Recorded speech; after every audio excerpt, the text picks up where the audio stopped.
Bonjour à toutes et à tous. Merci d'être avec nous pour ce webinaire Alternance et handicap en ce jeudi 3 juillet. Le sujet du webinaire porte sur le recrutement et l'intégration d'un alternant en situation de handicap. Je m'appelle Shaoul Marekar, je suis chef de produit alternance à l'OPCO-EP et ravi d'être avec vous. Le webinaire aujourd'hui a été organisé par l'OPCO-EP en partenariat avec Cap Emploi, l'AGFIP, mais aussi avec la participation d'une référente école et celle d'une entreprise engagée qui accueille et accompagne des alternants en situation de handicap. Avec tous nos partenaires, nous coordonnons nos moyens dans les territoires au service des entreprises sur toute la France. Quelques détails pratiques avant de vous présenter les intervenants et le sommaire sur ce webinaire. Ce webinaire est enregistré. C'est un webinaire d'une heure avec une séquence questions-réponses en fin de webinaire. Vous pouvez poser vos questions sur la partie chat conversation. Un replay ainsi que le support de ce webinaire vous sera envoyé au terme de ce webinaire. Il sera envoyé à l'ensemble des inscrits. Voilà. Et enfin, je vais vous présenter les intervenants qui m'accompagnent aujourd'hui sur ce webinaire. La région Hauts-de-France est particulièrement à l'honneur. Donc, nous avons Nathalie Langrand, qui est assistante du président fondateur de l'entreprise Aventeam. Nous avons Catherine Vandeval, qui est professeure de communication à l'IUT de Béthune. Nous avons Carole Coeffier, qui est chargée d'études et développement au sein de la délégation régionale AGFIP Hauts-de-France. Nous avons Caroline Durin, qui est chargée de relations entreprises à Cap Emploi 59. Il y a mon collègue Éric Dehaye, responsable appui à l'alternance au sein de l'OPCO-EP Hauts-de-France. Concernant le sommaire sur ce webinaire, nous allons voir pourquoi choisir l'alternance inclusive en recrutant des alternants en situation de handicap, quels acteurs pour passer à l'action, quels acteurs mobiliser pour quel type d'action. Nous avons le privilège d'avoir aujourd'hui le témoignage de l'entreprise Aventeam, qui va nous partager l'histoire et le parcours d'un alternant en situation de handicap qui a été accueilli et intégré au sein de cette entreprise. Puis, nous aurons une présentation de l'offre de services et d'accompagnement de Cap Emploi. Nous aurons également les aides à l'alternance et l'offre de services qui peut être mobilisable avec l'AGFIP. Et enfin, nous verrons aussi les services et outils OPCO-EP pour vous accompagner. Donc, sans plus attendre, je passe la parole à Éric, mon collègue de Haye, qui va vous présenter les avantages d'opter pour l'alternance inclusive. À toi, Éric. Merci Shaoul, bonjour à tous et bienvenue en Hauts-de-France, puisqu'en effet c'est une équipe exclusivement Hauts-de-France qui va vous présenter ce webinaire. Donc les quelques avantages que nous avons trouvés nous à choisir l'alternance aménagée, puisque bon, l'embauche d'une personne en situation de handicap en alternance, c'est d'abord une embauche en alternance qu'on peut aménager et qui présente des avantages qu'on vous incite à réaliser, notamment dans le cadre de la sécurisation.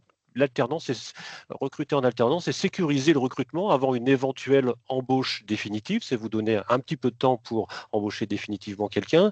C'est aussi, dans la mesure où vous en avez une, contribuer à la politique RSE, donc responsabilité sociale et environnementale de votre entreprise, ou simplement, si vous avez une fibre RSE, eh bien, faire jouer cette fibre. C'est aussi, dans le contexte d'aujourd'hui, une réponse à une pénurie de main-d'œuvre sur des métiers en tension. Le contexte démographique fait qu'aujourd'hui, beaucoup d'entreprises sont en recherche de personnes et ont du mal à en trouver. Donc, les personnes en situation de handicap, c'est une solution à laquelle il faut penser. Hein. Nos conseillers en formation qui rencontrent les entreprises régulièrement nous font régulièrement remonter des besoins en emploi et donc le recrutement d'une personne en situation de handicap est une réponse. C'est aussi une réponse à une éventuelle obligation légale dans la mesure où l'entreprise compte plus de 20 salariés. Je pense que Carole en redira quelques mots tout à l'heure, vu que ces entreprises ont une obligation d'emploi d'un minimum de travailleurs handicapés. C'est aussi l'occasion d'être accompagné par différents acteurs. Ils se présenteront tout à l'heure, ils interviendront les uns après les autres, mais c'est vraiment entrer dans un système d'acteurs qui sont là pour vous permettre de faciliter et d'accompagner cette embauche. Et puis, non négligeable, c'est aussi l'occasion de limiter le coût avec des aides financières dédiées, hein, que ce soit l'État ou la GFIP. Suite à l'avant-dernière réforme du financement de l'apprentissage, eh bien, l'État a maintenu pour le recrutement en alternance des personnes en situation de handicap l'aide de 6 000 euros qui n'est plus du tout applicable pour les autres embauches en alternance, puisque vous le savez peut-être, hein, pour les moins de 250 salariés, c'est passé à 5 000 et pour une entreprise de plus de 250 salariés, eh bien, c'est aujourd'hui 2 000 euros d'aide de l'État qu'elle peut espérer toucher pour un contrat qui va à son terme. Alors, je le disais, le contrat d'apprentissage, c'est d'une personne en situation de handicap, c'est d'abord un contrat d'apprentissage qu'on aménage sur certains plans. Donc, l'objectif, il est le même que pour tous les autres contrats, c'est l'obtention d'un titre ou d'un diplôme inscrit au répertoire des certifications professionnelles suite au suivi d'un parcours de formation. Donc ça, c'est tout à fait classique et général.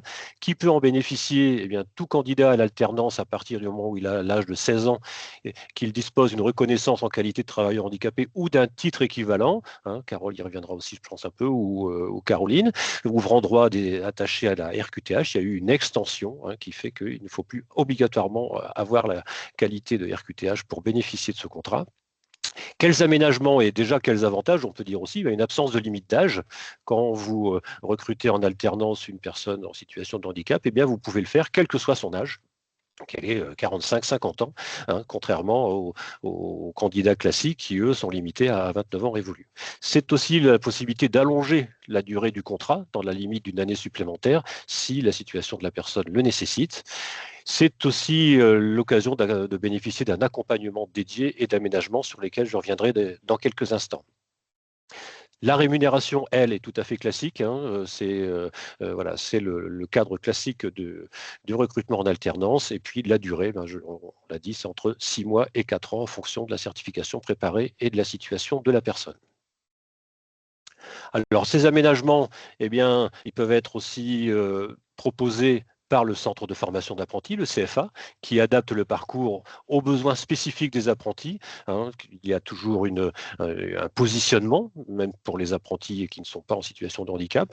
Les CFA procèdent à des positionnements qui débouchent sur une adaptation éventuelle du parcours.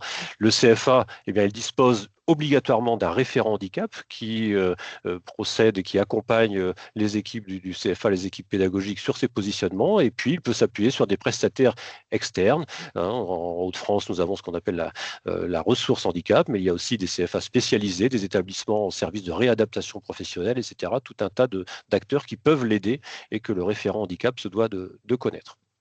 Le CFA et l'entreprise peuvent bénéficier d'aides financières spécifiques pour faciliter l'intégration professionnelle et encourager le maintien dans l'emploi. Donc l'entreprise, si elle doit adapter un poste de travail, par exemple, ou le CFA, s'il procède à des investissements spécifiques en direction des apprentis en situation de handicap. L'OPCO-EP, comme d'autres OPCO, hein, mais l'OPCO-EP notamment, peut l'aider à financer ces investissements.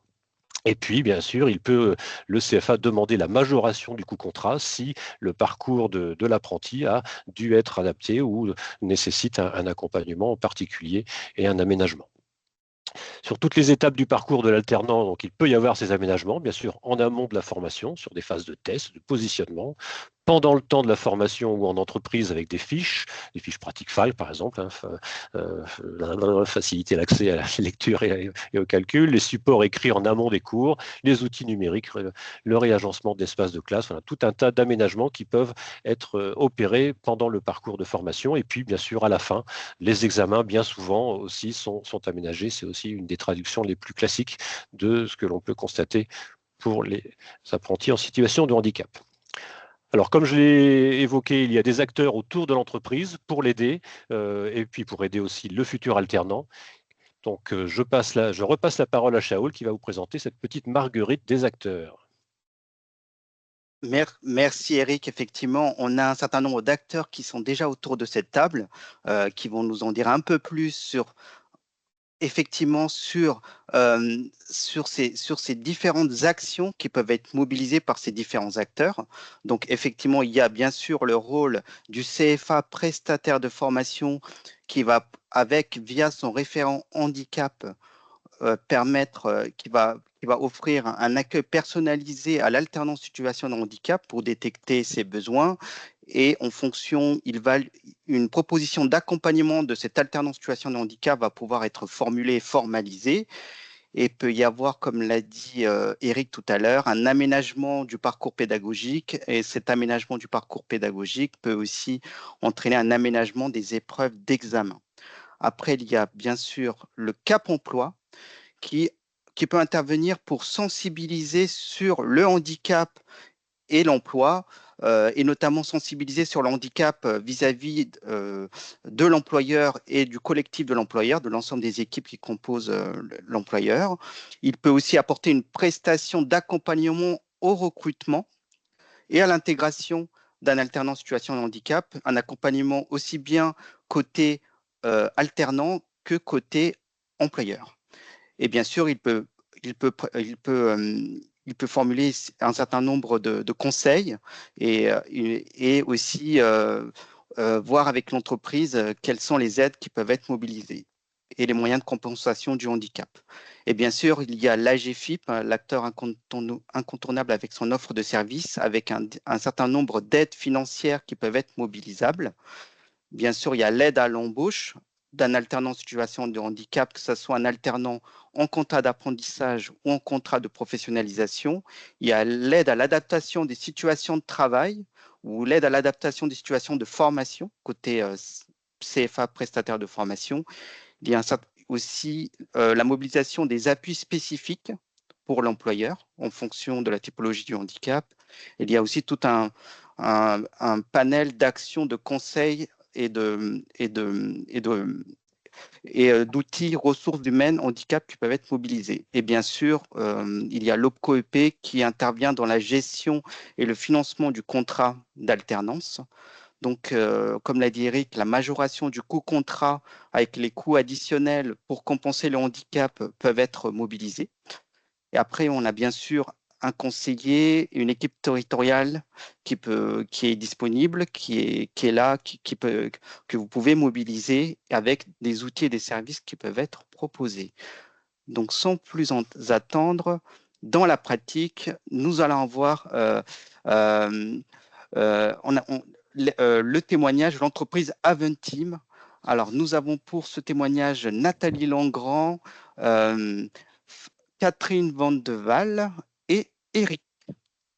Je te laisse prendre le Oui, relais. merci Shaoul. Donc en effet, au milieu de la marguerite et l'alternance, c'est d'abord une rencontre entre une entreprise et un alternant. Donc on a la chance d'avoir avec nous Nathalie Langrand de l'entreprise et Catherine du CFA qui ont participé à une embauche, donc l'embauche par la société Aventim de Thibault. Donc merci à elle. Donc Nathalie, est-ce que tu pourrais, s'il te plaît, nous présenter en quelques instants la société Aventim dans laquelle tu travailles? Eh bien, bonjour à tous. Aventim est une entreprise de promotion immobilière basée sur la métropole lilloise. Elle a été créée en 2006 par le fondateur Hugues Joubert, toujours présent dans nos murs à l'heure actuelle. Elle est composée donc du siège social sur l'île et de 2 agences sur Nantes et Bordeaux. Nous sommes une petite cinquantaine de collaborateurs. Voilà, je peux dire que Aventim est reconnu pour ses constructions vertueuses et spécialisé dans la conception de bureaux et principalement de sièges sociaux avec de jolis sièges que nous avons pu réaliser pour Veolia, Publicis, McCain, Carsat, Crédit Agricole. Voilà, des beaux noms et de belles entreprises françaises. Voilà pour la présentation. Très bien, merci. Alors, je crois que l'inclusion fait partie de l'ADN de l'entreprise. Est-ce que tu peux nous en dire un petit peu plus, nous donner peut-être quelques exemples? Effectivement, dès sa création, en fait, donc Hugues Joubert, le fondateur, c'est toujours dit que l'entreprise avait une responsabilité sociétale et devait s'engager pour la jeunesse. Assez vite, en fait, Aventim, même quand il n'y avait que 4 ou 5 collaborateurs, a ouvert ses portes aux stagiaires ou aux alternants.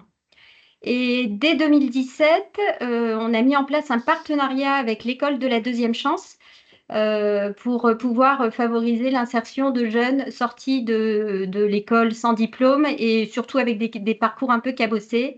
Voilà, pour essayer d'apporter la pierre à l'édifice et puis d'aider ces jeunes à se réinsérer dans la vie professionnelle.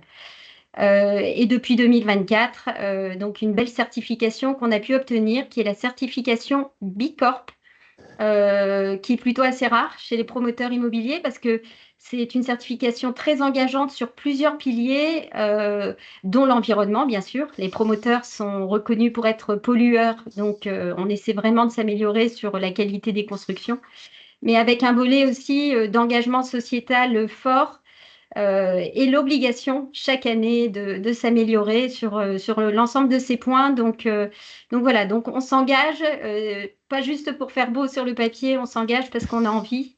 Voilà, et puis Thibaut en est la preuve concrète et on en reparlera après. Alors, en effet, très bonne transition, merci Nathalie. Alors, Catherine, en effet, une des traductions de cet engagement d'Aventim, ça a été l'embauche de Thibaut Van Distad, je crois, hein, qui était donc inscrit dans ton organisme. Est-ce que tu peux nous raconter un petit peu la rencontre avec Thibaut, comment ça s'est passé dans ton université? Oui, bien sûr. Bonjour à tous. Donc, moi, j'ai fait la rencontre de Thibaut à l'IUT de Béthune. À l'époque, j'étais intervenante extérieure, c'est-à-dire que je ne fais pas partie de l'éducation nationale et j'intervenais à Béthune pour tout ce qui est prise de parole en public, aider les étudiants à les préparer à leur soutenance de mémoire, et éventuellement des entretiens d'embauche. Et c'est là que j'ai eu la chance de faire la connaissance de Thibaut, qui, dès que je lui ai demandé de se présenter devant toute la classe, nous a fait une présentation brillante, parce que Thibaut était un étudiant qui s'exprimait beaucoup et qui a tout de suite expliqué son handicap vis-à-vis des autres étudiants. Là-dessus, Thibaut, en tant que professeur, était déclaré autiste Asperger depuis quelques années seulement. Et j'ose avouer qu'en tant que professeur, avoir un autiste Asperger, c'est absolument génial. C'est parfois un petit peu déroutant et fatigant dans le sens où, ben, génial, parce que ce sont des étudiants qui comprennent tout du premier coup, qui travaillent très rapidement et efficacement. Il a d'ailleurs fini major de promotion. Atypique dans le sens où Thibaut s'exprime. Donc, je vais vous donner une petite anecdote. Une fois, je suis arrivée avec 5 minutes de retard après une pause et il m'a dit Madame, vous êtes en retard. La pause, c'est que 10 minutes et non pas un quart d'heure. Donc, je vous avouerai que sur le coup, j'ai moyennement apprécié, mais il fallait décrypter le langage de Thibaut dans le sens où il n'exprimait pas un reproche, il exprimait un stress, parce que le fait que le professeur ne soit pas là pendant 5 minutes et qu'il soit en retard était pour lui un stress. Et fatigant dans le sens où toujours en train de demander, mais qu'il faut savoir gérer, que ce soit au niveau de l'IUT ou au niveau de l'entreprise, parce que veut toujours travailler, avoir plus. Donc certains pourraient en profiter, mais ça engendrait aussi pour lui du stress. Donc nous avons tous dû nous adapter avec le plus grand plaisir au fonctionnement de Thibaut, parce qu'il nous a ouvert les yeux et notre cœur, et nous étions vraiment réjouis d'être un pour tous et tous pour un, quoi, parce que vraiment Thibaut le méritait. Merci. Alors, justement, tu disais, hein, 5 minutes de retard dans un cours, ça peut être source de stress. Or, l'alternance, d'aller en entreprise, c'est aussi quelque chose où il peut y avoir des impondérables, comme ça, des choses. Donc, comment est né tout de même le projet de de lui faire rencontrer l'entreprise Aventim et de le mettre en alternance? Donc, bah, Thibaut était sur un parcours d'alternance déjà à la base. Ça faisait déjà plusieurs semaines que je le suivais à la faculté et ils avaient une date butoir pour trouver une entreprise. Et malheureusement, Thibaut, après avoir envoyé plus d'une centaine de CV dans les entreprises, s'est retrouvé avec zéro réponse. Et un jour, il m'a dit, Madame, est-ce que vous pourriez m'aider pour trouver une entreprise? Et je vous avouerai que j'ai tout de suite pensé à Nathalie et sa société, parce que Nathalie et moi, nous nous connaissons depuis une vingtaine d'années. Nous avons travaillé ensemble, donc nous savons l'une comme l'autre comment nous travaillons et quelles sont nos exigences. Et Nathalie me parlait toujours d'Avantine, qui était pour elle une entreprise qui était apte à pouvoir recevoir une personne avec un handicap. Donc j'ai appelé Nathalie. Bon, je sais aussi qu'elle est sensible à ce genre de choses parce que son fils est bipolaire. Donc Nathalie est très sensible aussi aux enfants qui ont un handicap. Et je lui ai dit, écoute, voilà, j'ai un étudiant qui est extraordinaire, génial, et je sais que vous allez très bien vous entendre et que Avantime correspond tout à fait à l'entreprise qu'il recherche. Donc, bah, ça a été très vite parce que nous avions qu'une semaine pour mettre le dossier de Thibaut en route, ce qui fait que ça a vraiment été un très grand partenariat au niveau de l'IUT, au niveau de l'entreprise, au niveau de Thibaut, moi-même, les parents, dans le sens où le dossier a été fait en une semaine de temps. Le responsable d'Avanti m'a tout de suite dit oui. Moi, en tant qu'intervenante extérieure à l'IUT, normalement, je n'avais pas le droit d'être la tutrice parce qu'il n'y avait que les gens de l'éducation nationale qui pouvaient l'être. Mais du coup, l'IUT a fait un pass là-dessus et j'ai été nommée tuteur de Thibaut pour pouvoir après le suivre dans l'entreprise. Et après, bah, Thibaut s'est adapté aussi à Avantime avec, comme vous disiez, les horaires et le nouveau parcours qu'il allait avoir au sein de l'entreprise. Merci Catherine, c'est parfait, j'ai même plus besoin de faire les transitions, vous les faites toutes seules. Donc, alors Nathalie, justement, à partir du moment où tu as rencontré Thibaut, le contrat s'est conclu, quel était le parcours de Thibaut chez Avantime à partir de ce moment-là?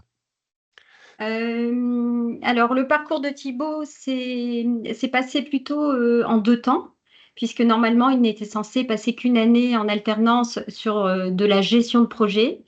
Et en fait, assez rapidement, on s'est rendu compte que ça n'était pas du tout adapté à lui et principalement à son handicap. En fait, de la gestion de projet nécessite beaucoup de réunions, des réunions assez longues, avec beaucoup d'interactions avec d'autres personnes, beaucoup de sollicitations. Il faut être très à l'écoute, mais sur un temps long. Et en fait, ça a été compliqué pour Thibaut et on s'en est rendu compte assez rapidement. Donc l'idée, c'était vraiment pas de le mettre en échec, mais plutôt d'essayer de trouver des solutions. Donc on a rapidement fait revenir l'école et puis les parents aussi pour leur faire part de ce constat. Et on s'était surtout rendu compte que là où il avait les yeux qui brillaient, bah, c'est quand il était sur des tableaux Excel. On lui a mis en main des bilans de promotion immobilière qui étaient déjà passés entre plusieurs mains. Il n'y en a qu'un qui a trouvé une erreur, c'est Thibaut. Donc, bon, on s'est dit, voilà, il y a quelque chose à faire avec ces tableaux Excel. Et il faut qu'on essaie d'aménager en tout cas son parcours. Ce sera peut-être un peu moins de la gestion de projet, mais l'idée pour nous, c'était vraiment que Thibaut sorte de chez Avantime avec une possibilité d'être employé ailleurs. Donc l'école a accepté qu'on fasse voilà, un petit écart sur normalement le planning qui était prévu et qu'on puisse mettre Thibaut 3 jours par semaine au service comptabilité. Donc, on a fini sa première année d'alternance comme ça et on a cherché une école pour l'année suivante. Et on a proposé à Thibaut de faire une formation d'assistant comptable.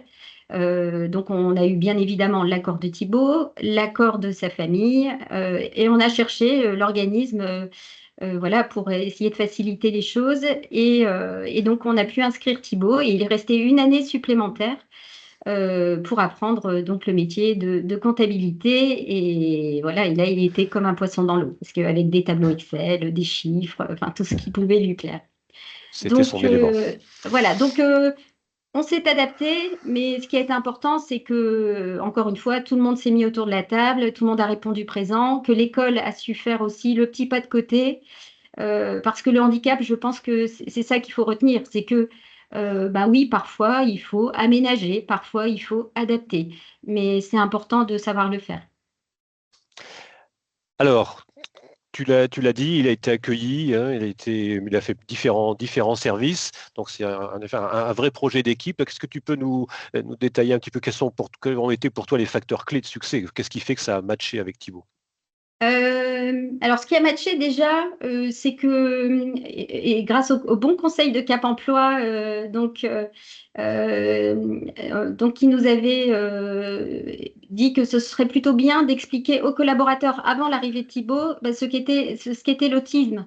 Parce qu'en fait, bon, on connaît, on voit des émissions à la télé, mais concrètement, c'est quoi? Et surtout qu'on s'est rendu compte qu'il y avait plein de formes d'autisme. On a fait venir les parents au bureau et ils étaient très contents parce qu'ils ont pu aussi découvrir l'environnement dans lequel allait se retrouver leur fils. Donc, on a rassuré aussi la famille. Et en fait, la famille nous a donné plein d'inputs en disant, bah voilà, quand il est stressé, il réagit comme ci. Avec sa maladie, il faut plutôt pas le toucher. Donc, des conseils qui peuvent paraître anodins, mais qui ont fait que nous, derrière, on a pu faire une grosse réunion avec toutes les équipes pour essayer de... Parce que j'avais quand même des collaborateurs inquiets en se disant, mais comment je vais lui parler? Qu'est-ce que je peux lui dire? Mais j'ai dit, attends, voilà, il est comme toi et moi en fait, hein, il n'y a pas de problème, tu lui dis ce que tu pourrais me dire à moi aussi. Donc, ça a été important ce temps d'échange avec la famille et cet échange qu'on a pu avoir avec les équipes pour les préparer. Et donc, on a réussi à embarquer en fait tout un collectif qui était solidaire, qui a pu vraiment soutenir les tuteurs de stage aussi dans leur mission parce que, comme le disait Catherine, une personne avec un handicap, ça peut être un peu énergivore. Mais c'est pas gênant en fait. Si vous avez autour tout un collectif, toute une équipe qui peut vous aider, c'est pas un sujet. Donc ça a été pour nous vraiment, ça crée de la solidarité, ça a créé du sens pour les collaborateurs aussi. Ils étaient fiers finalement d'avoir pu accompagner Thibaut et puis surtout ensuite avec un schéma plutôt en réussite. Et puis c'est bon pour la marque employeur. Enfin, je pense qu'on a plus gagné finalement que ce qu'on a pu donner à Thibaut. On a vraiment ce sentiment d'avoir gagné davantage. Ça a changé le regard sur le handicap. Ça a vraiment modifié beaucoup de choses au sein des équipes. Et demain, on nous représente quelqu'un qui a un handicap, on appuie sur le bouton tout de suite. En fait, on se pose même pas la question. Je voudrais rajouter, si je peux me permettre, ajouter une petite chose, c'est que Thibaut était sensible au bruit. Et donc, pour lui, le cadre de réunion ou même en classe, quand ses autres copains discutaient et tout, il était assez vite inquiet et contrarié.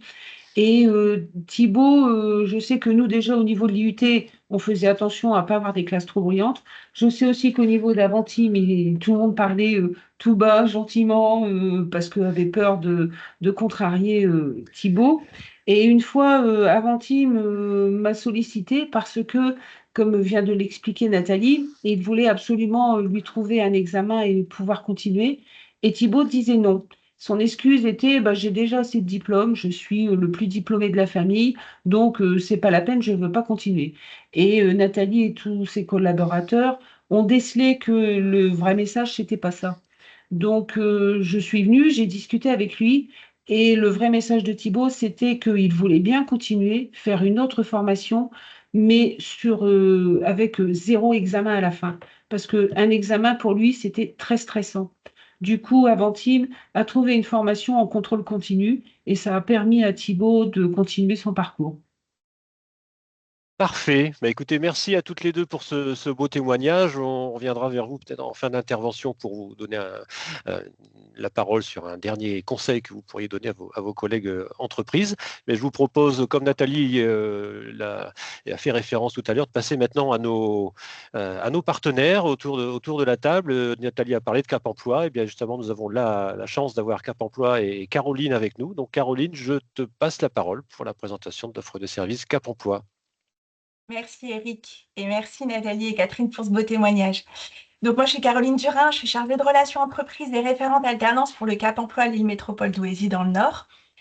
Et donc je suis venue pour vous présenter l'offre de service du Cap Emploi. Donc le Cap Emploi, on est les experts de l'emploi et du handicap.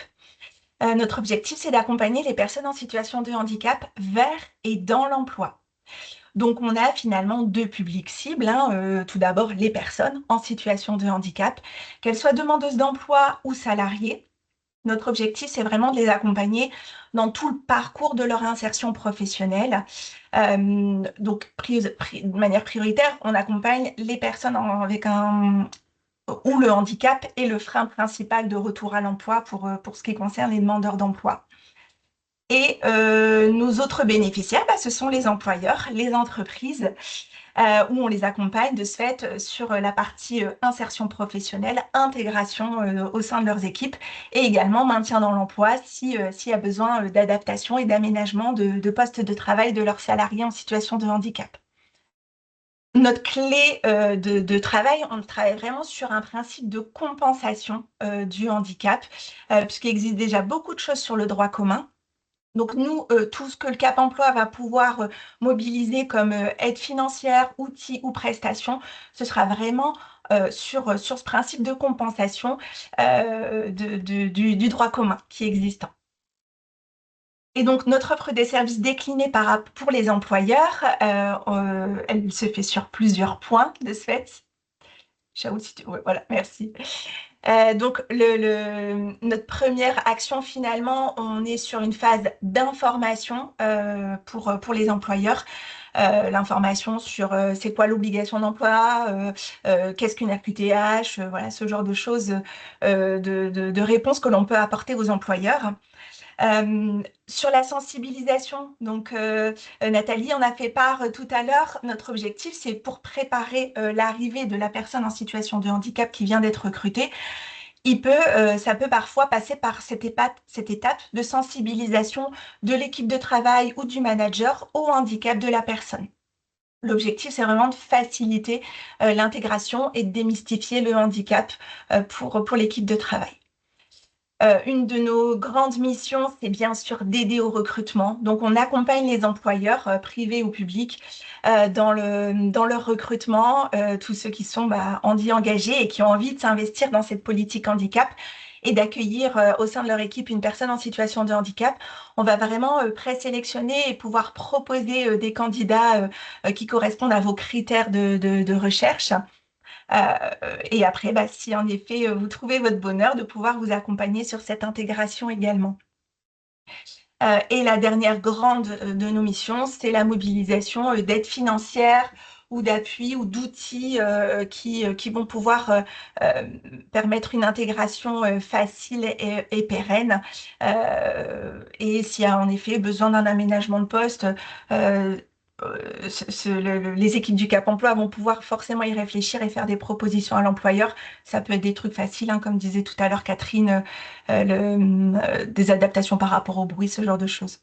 Et juste pour illustrer cet accompagnement pour les employeurs, je voulais vous faire part d'un exemple que le Cap Emploi a accompagné sur l'apprentissage. C'est l'exemple de Lola qui a 18 ans, qui avait un CTM prothésiste dentaire, qui l'avait obtenu et elle recherchait donc un contrat en alternance pour passer le BTM. Donc, les employeurs qui sont sur ce secteur d'activité, ça doit vous parler de ce type de formation. Donc, Lola a un handicap auditif de naissance. Elle était appareillée, elle avait un implant cochléaire et elle avait appris la langue des signes française et à verbaliser. Donc, elle savait s'exprimer oralement et communiquer aussi bien avec les entendants qu'avec les sourds. Donc, nous, au niveau du Cap Emploi, notre objectif, ça a été de lui trouver une entreprise d'accueil. Alors, j'ai choisi cet exemple parce qu'il est un petit peu atypique pour nous. C'est pas les projets professionnels sur lesquels on a l'habitude de travailler. C'est vrai que nous, la boulangerie, pâtisserie, l'esthétique, la fleuriste, etc., on aurait moult exemples. Mais celui-là, je le trouve intéressant parce que plus atypique pour nous. Donc, on a en effet cherché et trouvé l'employeur qui a bien voulu recruter Lola en apprentissage. Et c'était finalement une petite structure, moins de 10 salariés. Et c'est le message aussi que je voulais vous faire passer, c'est que finalement, on n'a pas besoin d'être soumis à l'obligation d'emploi pour bénéficier de l'offre des services du Cap Emploi. et on n'a pas besoin non plus d'être soumis à l'obligation d'emploi pour recruter des personnes en situation de handicap. Donc, on travaille aussi, bien sûr, avec les TPE. Donc Lola a pu intégrer cette TPE en apprentissage et donc on a accompagné l'employeur sur la mobilisation des aides financières dont il pouvait bénéficier.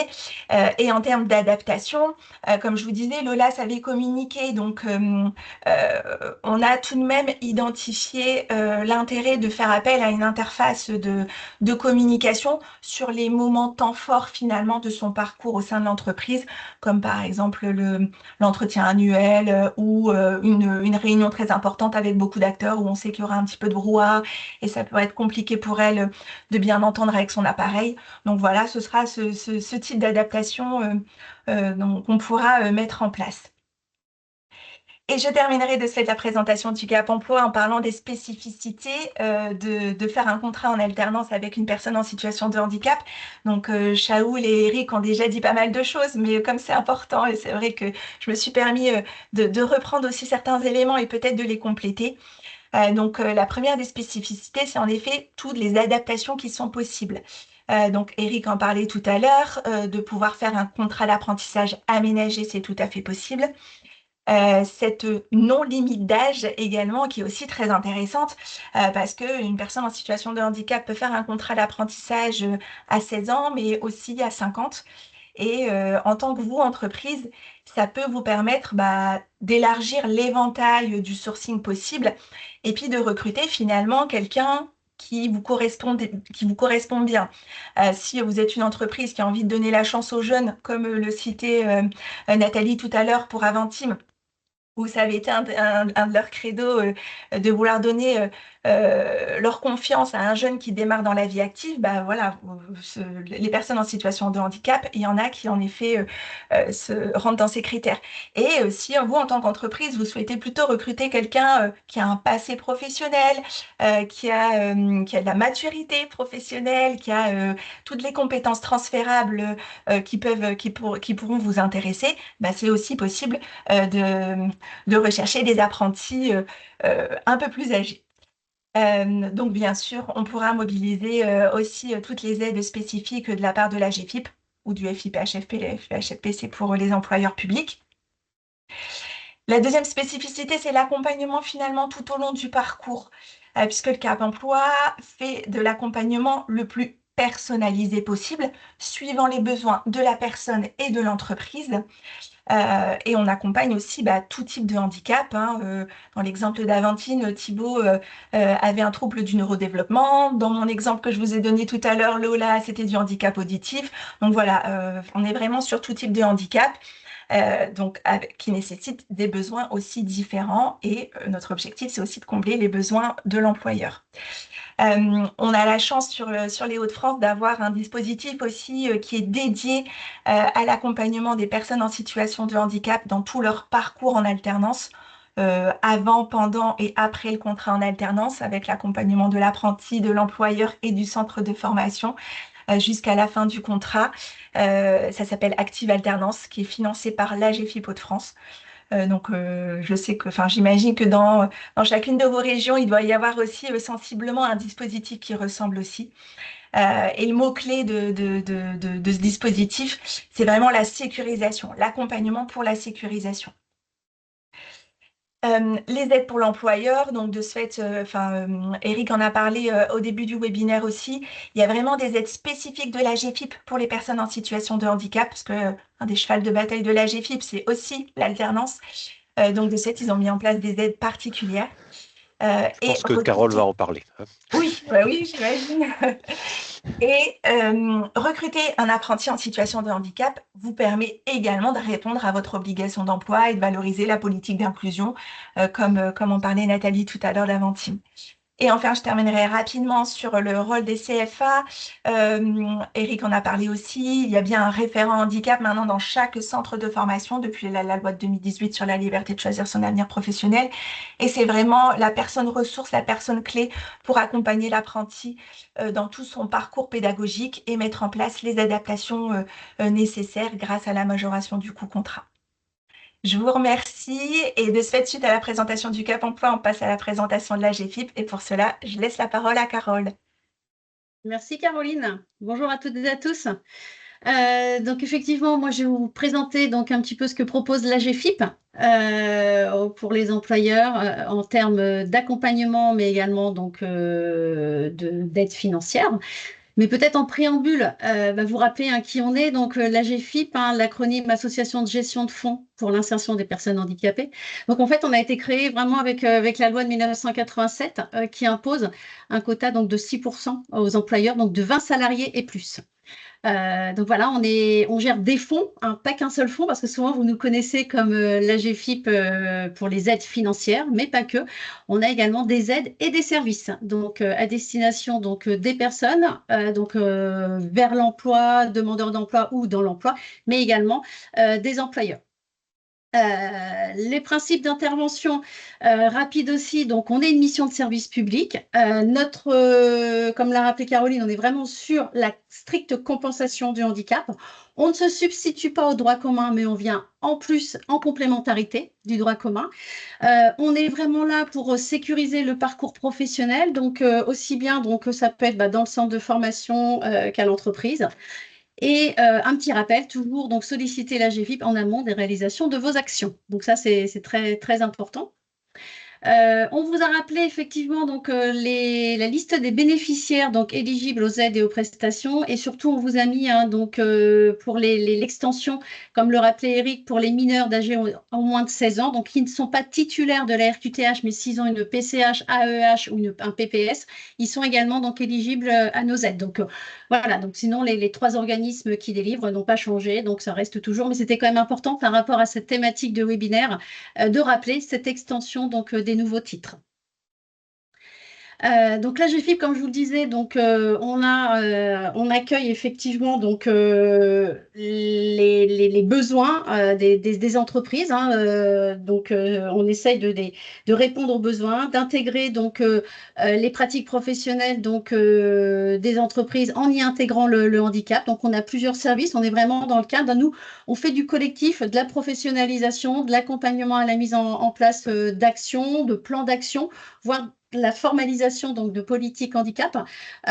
Donc on va vraiment donc accompagner l'entreprise pour se structurer. Donc on peut proposer donc des outils tels qu'un diagnostic action pour pouvoir formaliser, faire un état des lieux de l'entreprise, et puis surtout voir quels sont les freins, les leviers à la mise en œuvre d'une politique handicap.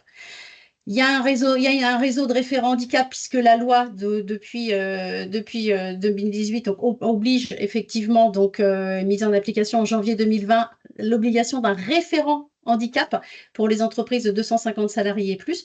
Donc, on a un réseau de référents, mais qui est ouvert, je vous rassure, à toute taille d'entreprise. Donc, à partir du moment que vous travaillez sur le handicap, vous êtes dans une entreprise de droit privé et que vous souhaitez travailler sur cette thématique, peu importe l'effectif, vous êtes les bienvenus. Donc, c'est une adhésion donc, qui est financée intégralement, ainsi que toutes les actions qui sont proposées. On a également donc des actions de professionnalisation pour le référent, parce que souvent les référents nous appellent en nous disant voilà, j'ai été nommé référent, je ne sais pas par quel bout prendre cette mission. Donc on propose, nous, effectivement, puisqu'on n'est pas organisme de formation, mais des modules d'appui à la professionnalisation. Donc il y a 4 modules. Et après, tout au long de l'année, il y a un programme qui est proposé dans le cadre du réseau des référents pour pouvoir les professionnaliser, pouvoir échanger, partager entre pairs. Donc, ça permet effectivement donc d'avoir cet accompagnement qui est proposé. Donc, différent effectivement, comme vous avez pu le voir, parce que souvent on nous dit, mais la différence entre Cap Emploi et la GFIP, nous, on ne va pas faire de recrutement, on ne va pas faire de maintien dans l'emploi, on va vraiment structurer, vous accompagner à structurer votre politique handicap. Concernant Activateur de progrès, donc là, c'est effectivement donc un mouvement qui a été créé pour valoriser donc l'engagement des entreprises. On vous engage fortement à créer votre compte sur le site Activateur de progrès qui va vous permettre de pouvoir récupérer, c'est un peu comme un centre de ressources, vous allez récupérer des outils de communication, de sensibilisation, tous nos jeux, également des kits au moment de la semaine pour l'emploi qu'on va commencer à préparer dès la rentrée de septembre, parce que c'est toujours la 3e semaine de novembre, cette semaine européenne pour l'emploi des personnes handicapées. Et puis, donc, ça vous permet aussi de pouvoir aussi valoriser l'engagement donc, de votre entreprise et mettre en avant donc, des actions que vous avez pu, des initiatives que vous avez pu mettre en avant, comme Avantim, pour pouvoir effectivement donc, travailler sur votre communication donc, en externe. Donc, on a des aides également, puisque là, on est le financeur aussi d'aides. L'aide à l'embauche, donc des contrats d'apprentissage et de professionnalisation. Donc, c'est vrai qu'on n'a plus de prime à l'embauche, hormis pour l'alternance, où effectivement, on a ces 2 aides qui sont restées pour les employeurs. Voilà, le but, c'est d'encourager les employeurs qui embauchent des personnes en situation de handicap. Les montants donc, peuvent aller jusqu'à 3 000 € en fonction de la durée, donc la durée du contrat. Je dirais à partir du moment que la personne a un des titres qui a été présenté tout à l'heure, elle est éligible à cette aide. Et donc, l'employeur doit nous faire la demande. Donc, il peut être accompagné donc, du service public de l'emploi, France Travail, Mission Locale, Cap Emploi. Mais si vous travaillez avec d'autres acteurs, avec le GEC, Emploi Handicap, maintenant qui s'appelle Unique, parce que j'ai vu qu'il y avait François qui était connecté, ils peuvent aussi vous accompagner. Donc, soit l'employeur dépose son aide, ou alors vous vous faites accompagner donc, par un partenaire. Vous avez également une autre aide, donc l'adaptation de situation de travail. Donc, la personne rentre dans l'entreprise en alternance. Elle a besoin d'un aménagement. Donc, là, vous avez la possibilité donc, de mobiliser donc, une aide à la situation de travail. Il n'y a pas de plafond, c'est vraiment au regard du besoin et en fonction donc, de l'expertise que Cap Emploi donc, fera du besoin identifié donc, avec le médecin du travail pour la personne. Donc, une fois que cet aménagement donc, a été réalisé, si le handicap persiste, on pourra mobiliser effectivement donc, à l'aide de Cap Emploi de l'aide à la reconnaissance de la lourdeur du handicap. C'est vraiment là pour compenser donc, financièrement les charges pérennes qui sont supportées par l'employeur, mais ça se passe vraiment dans un deuxième plan. Donc, vous avez effectivement donc, cette aide. Pareil que là, par contre, là, l'employeur, vous pouvez le déposer donc, directement. Alors, c'est vrai qu'on vous conseille quand même fortement de vous faire accompagner par les experts de Cap Emploi qui connaissent bien effectivement donc, nos aides, nos modes de fonctionnement et ça fait gagner quand même beaucoup de temps pour tout le monde. On a également donc des appuis spécifiques, on en a 6, une pour chaque typologie de handicap. Le but, c'est qu'effectivement, donc, c'est de pouvoir mobiliser un expert du handicap tout au long donc, du parcours de la personne. Donc, ça peut être dans le cadre de sa construction de son parcours, ça peut être dans le cadre de sa formation, mais également dans le cadre de son intégration dans l'entreprise. Et ça va permettre effectivement donc un appui, un regard donc d'un expert pour voir effectivement donc quels sont les moyens de compensation que la personne peut avoir besoin, aussi bien pour elle pour pérenniser son intégration que pour le manager, mais également le collectif de travail. On va sensibiliser effectivement aussi le collectif de travail, effectivement pour pouvoir que la personne puisse être vraiment sécurisée dans son intégration. On est vraiment toujours en fait compensation du handicap, sécurisation du parcours, c'est vraiment les objectifs de l'AGEFIP vis-à-vis de ces aides ou de ces prestations qui sont proposées et financées intégralement. Donc, pour aller plus loin, donc, vous retrouvez effectivement donc, toutes nos aides financières qui sont disponibles sur notre site internet. Également un lien pour déposer nos aides, puisque voilà, on se modernise, on a une plateforme digitale pour déposer donc toutes vos aides et prestations. Et puis donc un lien également pour contacter donc toutes les délégations, puisqu'on est 14 délégations donc en France et en Outre-mer, pour pouvoir accompagner donc tous les employeurs sur la thématique du handicap. Voilà, donc moi j'en ai terminé. Je vais passer la parole à Eric. À toi Eric, à toi de jouer. Merci Carole. Un petit pas de côté avant de repasser la parole à Nathalie et Catherine pour leur conseil. Donc un petit pas de côté vers l'offre de services de l'OPCO-EP. Comme tu disais Carole, vous êtes partout. Et bien nous aussi, 96 implantations territoriales avec 1100 salariés, environ 300 conseillers qui sont à votre écoute pour parler développement des compétences, qui sont là pour vous écouter, pour discuter avec vous sur différents sujets, le handicap, mais ça peut être aussi la transition écologique, etc. Donc chaque entreprise a son conseiller, chacune de nos 434 000 entreprises a un conseiller à sa disposition. Vous pouvez aller faire un petit tour également sur notre hub de l'alternance, je vous le conseille pour avoir des informations, mais aussi si vous avez une offre d'emploi en tant qu'entreprise, la déposer, puisque nos conseillers, via les participations à les forums ou les CFA, mettent aussi sur ce site des profils de jeunes qui sont en recherche d'alternance. Donc, si vous, entreprise, vous avez une offre en alternance en ce moment à proposer, eh bien, n'hésitez pas, mettez-la sur l'offre de l'alternance. C'est très simple. Ça vous prend 5 minutes chrono.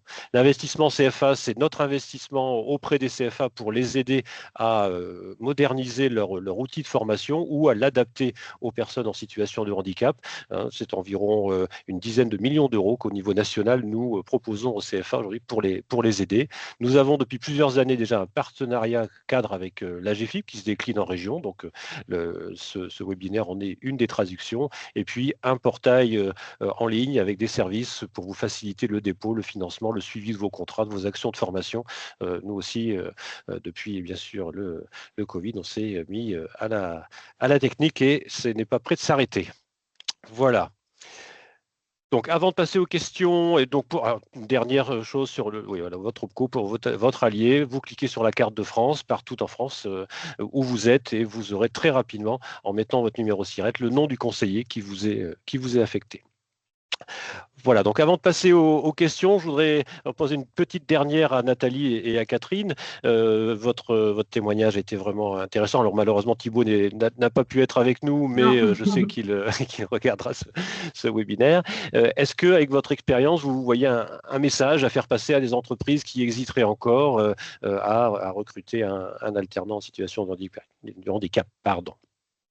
En fait, j'aurais plein de choses à dire. Déjà, le sentiment de dire qu'on n'a pas aidé qu'un jeune homme, en fait, on a aidé aussi une famille, parce qu'on s'est rendu compte que la famille était inquiète et soucieuse de l'avenir de leur fils, avenir personnel, mais aussi professionnel, et qu'en fait, ça a été un soulagement, en fait, de se dire que quand Thibaut est sorti de chez Aventim, on lui a permis de trouver un CDI, puisqu'il est quand même parti de chez nous avec un CDI dans la poche.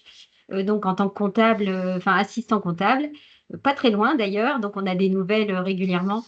Donc voilà, c'est de se dire que on n'a pas aidé qu'une personne. Finalement, on a aidé cette personne et sa famille. Donc ça, c'était important. Dire qu'on ne retient pas l'énergie qu'on a dû y mettre, parce que oui, il en faut. Mais ce qu'on retient, c'est les fous rires, parce qu'il a vraiment décoincé mon service comptabilité, il faut qu'on se le dise. Donc, ça restera pour tous. Hein. De toute façon, on en parle encore. En fait, il est parti il y a plus d'1 an, mais on en parle encore. Ça restera pour nous un sacré souvenir. Et de se dire aussi, ça c'est hyper important pour les entreprises qui écoutent, que ça s'est bien passé. Mais ça aurait pu aussi pas bien se passer parce que moi, je prends 3 ou 4 alternants par an. Donc qui n'ont pas tous des problèmes voilà, et un handicap, et que j'ai parfois des contrats d'alternance avec des personnes lambda qui ne se passent pas bien du tout. Donc voilà, ça a été une réussite pour Thibaut, ça aurait pu être un échec, mais pour autant, il ne faut pas abandonner. Ça reste une expérience comme une autre avec des êtres humains, donc on sait que ça peut parfois bien se passer, puis parfois moins.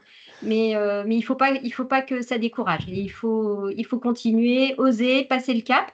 Moi, je reste dispo. Si des personnes ont envie de m'appeler, je demande à Eric de transmettre mes coordonnées. Je serai très volontiers à votre disposition si vous avez un doute ou des questions à me poser à la suite du webinaire. Alors moi, je voulais Merci beaucoup. Mais c'est vrai que le temps passe super vite. En tout cas, c'est un très, très beau témoignage inspirant. J'espère que ça va inspirer d'autres entreprises pour franchir le cap pour le recrutement et l'intégration dans l'alternance situation de handicap. Donc, on va passer à cette partie questions-réponses. Donc, j'ai vu qu'effectivement, il y a un certain nombre de questions. Donc, alors, je vais reprendre déjà une question sur... alors, je regarde tout de suite. Pouvez-vous nous expliquer ce qu'est une extension de la BOE, bénéficiaire de l'obligation de l'emploi? Je crois que ça a été dit par Carole. Peut-être que je te laisse compléter, Carole. Oui, tout à fait. En fait, c'est-à-dire qu'il y a il y a 3 nouveaux titres pour les jeunes d'âge au moins 16 ans, mais qui ne sont pas encore titulaires de la reconnaissance en qualité de travailleur handicapé. Et donc, en fait, il y a ces 3 nouveaux titres. À partir du moment que la personne, le jeune est titulaire soit d'une PCH, d'une AEH ou d'un PPS, un plan personnalisé de scolarité, d'une éducation adulte handicapé et d'une prestation de compensation, il est éligible effectivement, donc il est reconnu personne handicapée et donc il est éligible aux aides de la GFIP, alors que jusqu'à présent, ça n'était pas le cas. Donc en fait, vous retrouverez dans le tableau les 3 titres. Et donc là, voilà, donc si votre salarié détient un de ces titres, il est éligible effectivement et reconnu travailleur handicapé. Donc vous pouvez également donc, être éligible aux aides de la GFIP, mais également le reporter sur votre DETH. Ok, merci, merci Carole. Alors, une autre question pour toi, Carole. Je crois qu'il doit y avoir une petite confusion. Peut-on considérer que l'AGFIP est complémentaire à la RHF? Alors, c'est un petit peu différent parce que la GFIP finance la RHF. Je vous ai parlé, moi, du réseau des référents handicap entreprises. Et la RHF, c'est le pendant, en fait, pour les organismes de formation et les CFA. Donc, c'est-à-dire qu'en fonction de la demande qui nous arrive, soit on oriente plutôt vers la RHF si c'est un référent handicap qui a besoin d'être accompagné, mais pour les stagiaires, donc en alternance, ou si effectivement la demande, c'est un référent handicap qui veut travailler et accompagner ses collaborateurs dans l'entreprise. Donc en fait, c'est-à-dire que nous, la GFIP, en fait, on pilote et on a 2 réseaux, un réseau de référents pour les entreprises et les référents handicap entreprises et la RHF pour les réseaux des CFA et des organismes de formation. Ok, merci. Ça veut dire Alors, ressources, handicap, formation. Hein, exactement. Tout à fait. Alors, j'ai une autre question. Alors, pouvons-nous former des collègues sur cette formation en interne? Moi, je le comprends comme le support de ce webinaire, l'animation, ou peut-être que je ne sais pas si vous le comprenez différemment. C'est peut-être y a-t-il des cas, aides pour former des salariés d'entreprise? Alors, je ne sais pas à quelle entreprise Ah, appartient c'est peut-être par contre, parce Marie-Carmen qui a qu'ils posé disent la que ça a été question. posé quand je suis intervenue. Je parlais peut-être des modules d'appui à la professionnalisation. Ah C'est oui, peut-être Peut-être, cela. voilà. module pro, oui. Ouais, donc en fait, si vous voulez, ça c'est destiné aux référents handicap, mais à toutes les personnes qui sont dans l'entreprise, qui seraient dans l'entreprise et qui souhaiteraient donc se professionnaliser sur la mission du référent en handicap en entreprise. Donc c'est 4 modules et donc qui sont accessibles depuis notre plateforme Appui Pro, voilà, qui a été créée depuis un peu plus d'1 an. Et donc c'est 4 modules, mais qui sont ouverts, je dirais, à toutes les entreprises qui souhaitent, qui s'inscrivent sur cette plateforme et qui peuvent les utiliser. Ce ne sont pas des formations, hein, ce sont bien des modules d'appui à la professionnalisation parce qu'on n'est pas organisme de formation. Voilà. Mais sinon, oui, c'est ouvert à tout le monde. Oui, je pense J'ajoute, tu qu'on l'avais pourra. peut-être dit, qu'il y a aussi des outils de sensibilisation très ludiques et très faciles d'accès, notamment Tout est sur activateur de progrès. voilà, On a des jeux de jeux, cartes, voilà, des etc. jeux de cartes, soit digital, soit format papier. On a des jeux de loi ou un mix entre un Trivial Pursuit et un jeu de loi. On a des jeux en ligne, ce qu'on appelle des serious games. Donc c'est vrai que si vous allez sur le site activateur de progrès, vous créez votre compte et vous avez accès en fait à soit des outils de communication, des outils de sensibilisation.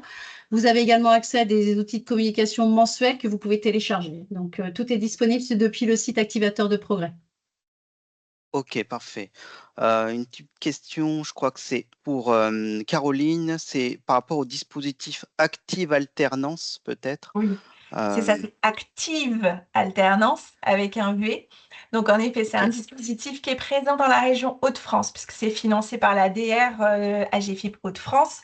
Donc, on est présent sur toute la région pour accompagner des personnes en situation de handicap qui sont issues de l'éducation nationale classique, éducation nationale spécialisée, SECPA, ULIS, de toutes les structures du médico-social, les IME, les IMPRO, ITEP, CESAD, SAVS, ou du réseau pour l'emploi, Mission locale, Cap Emploi, France Travail. Donc, notre objectif, c'est vraiment d'accompagner voilà, les candidats en situation de handicap qui ont un projet professionnel en alternance, donc de les accompagner à la recherche de leur employeur et de leur centre de formation. Et puis après, ceux qui sont en emploi, en alternance, c'est vraiment de les accompagner pendant toute la durée de leur contrat en alternance et de vérifier qu'au sein de l'entreprise, les besoins de compensation sont bien mis en place, également au niveau du centre de formation. Et c'est vraiment d'accompagner ces 3 parties prenantes au contrat jusqu'à la fin du contrat. Donc voilà, c'est un dispositif vraiment dédié qui s'appelle Active Alternance. Ok, merci Caroline. Alors, une petite question pratique. J'ai recruté un alternant ayant une RQTH. Il n'a jamais osé parler à son école. Je m'en suis rendu compte une fois en entreprise. Est-il trop tard pour informer l'école et l'OPCO pour bénéficier des aides et adapter son parcours car je compte le reprendre l'année prochaine? Merci. Alors, je ne sais pas si Caroline, vous souhaitez réagir. Eric, je sais qu'il y a jusqu'au 10e mois de contrat qu'on peut revoir, notamment le contrat d'alternance et pouvoir déclarer la RQTH, que l'entreprise Voilà, puisse de déclarer la notre côté, RQTH. c'est vraiment Oui, le maximum, quoi. C'est-à-dire, on peut, en exactement le effet, il y maximum. a un délai de prévenance où on peut comprendre qu'une personne n'est pas choisi de dire qu'elle était RQTH ou qu'on s'en aperçoive, mais au-delà de 10 mois de contrat, ce qui est déjà pas mal, enfin, jusqu'à 10 mois, on peut quand même revenir dessus, même si, bon, on peut estimer que normalement, c'est au début du contrat que il faut des adaptations, il faut un positionnement, il faut des choses qui se mettent en place. Mais voilà, il n'est pas trop tard. Si c'est en moins de 10 mois, bon, mais en effet, il ne faut pas trop attendre quand même, quoi.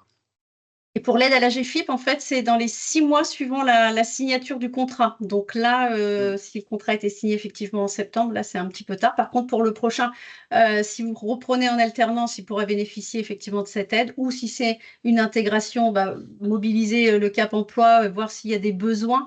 Parce qu'on a une aide qui s'appelle l'aide à l'accueil et à l'intégration, donc qui peut être mobilisable, mais qui est prescrite par Cap emploi.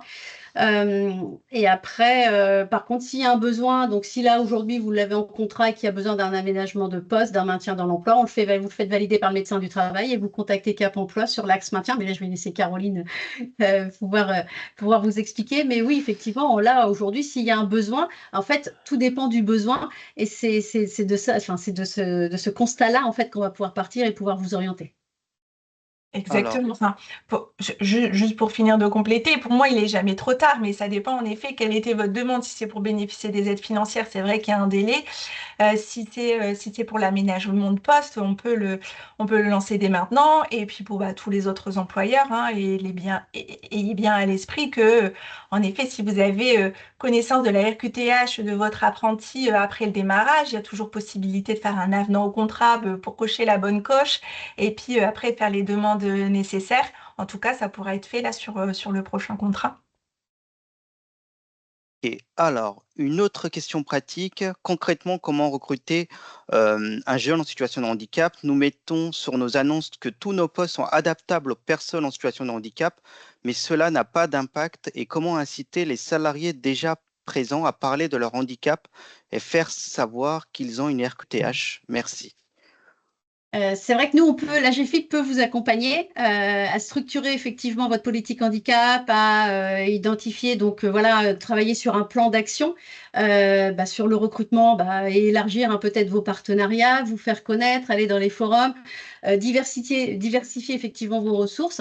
Et après, donc également au niveau des salariés, donc ça, c'est vraiment la grande problématique qu'on dirait qu'on traite au quotidien, c'est comment inciter voilà, les collaborateurs qui sont déjà en poste à se faire reconnaître. Donc nous, on a des outils hein, qu'on appelle le diagnostic action. On peut vous aider à identifier les freins et puis après, donc mettre voilà, un plan d'action pour pouvoir vous accompagner à la mise en œuvre de votre politique handicap.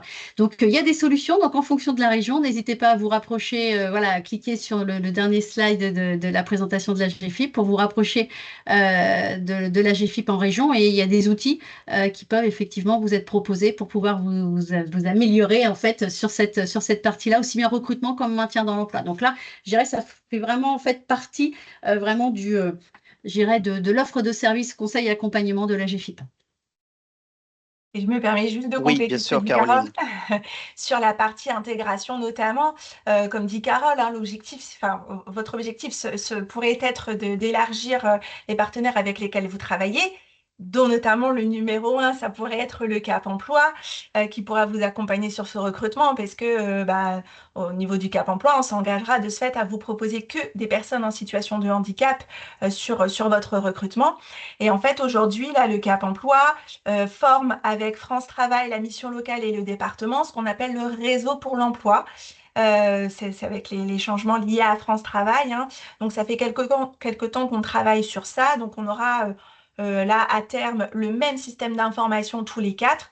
Et depuis le 1er janvier, non, pas le 1er janvier, j'exagère, depuis mars 2025, il y a une expérimentation qui est lancée qui s'appelle le sourcing inclusif, qui va vous permettre sur votre espace France Travail, puisque vous disiez que vous mettiez des annonces, donc c'est bien que vous avez un espace recruteur actif. Sur votre espace France Travail, vous allez pouvoir identifier les personnes en situation de handicap inscrites à France Travail, tout seul, directement par le biais du système d'information. Donc, n'hésitez pas à vous rapprocher de votre Cap Emploi et lui parler du sourcing inclusif pour qu'il puisse vous accompagner sur tout ça.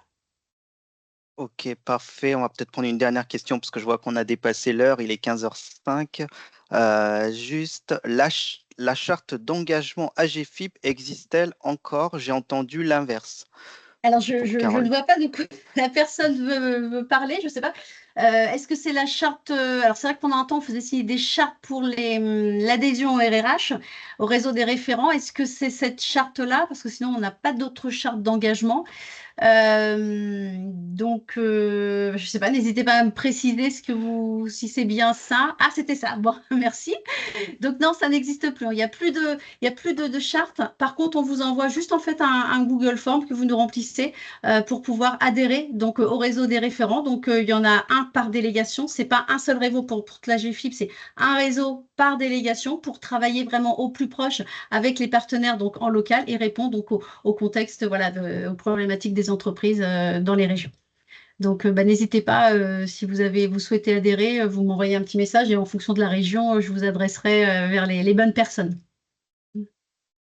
Ok, donc il y a eu effectivement une petite question. Comment fait-on pour obtenir ce Google Form associé? Donc peut-être qu'on remettra le lien de ce Google Form, En fait, Carole. il y en a un par délégation. Donc, moi, D'accord. j'enverrai, voilà. Donc, il ne faut pas hésiter Ok. à m'envoyer les éléments. Et puis, moi, je transférerai en fonction des localisations. J'enverrai vers les bons interlocuteurs parce que c'est un Google Form par délégation. C'est pas ça.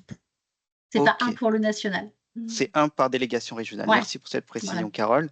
Je pense qu'on va conclure. Je pense qu'on a répondu à la quasi-intégralité des questions, voire toutes. En tout cas, merci beaucoup à nos intervenants. Je ne sais pas si quelqu'un veut un mot pour conclure ce webinaire, Eric.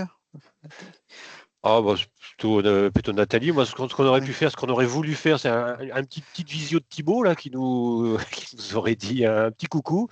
Hein, petit mais coucou, pour moi, c'est vrai, j'aurais pu y penser. c'était un plaisir en tout cas. Merci vraiment, mesdames, pour vos témoignages, comme on dit, inspirants et éclairants sur tous ces sujets. On est à la disposition. Vous voyez, vous avez ces partenaires autour de vous, donc les entreprises qui sont encore parmi nous.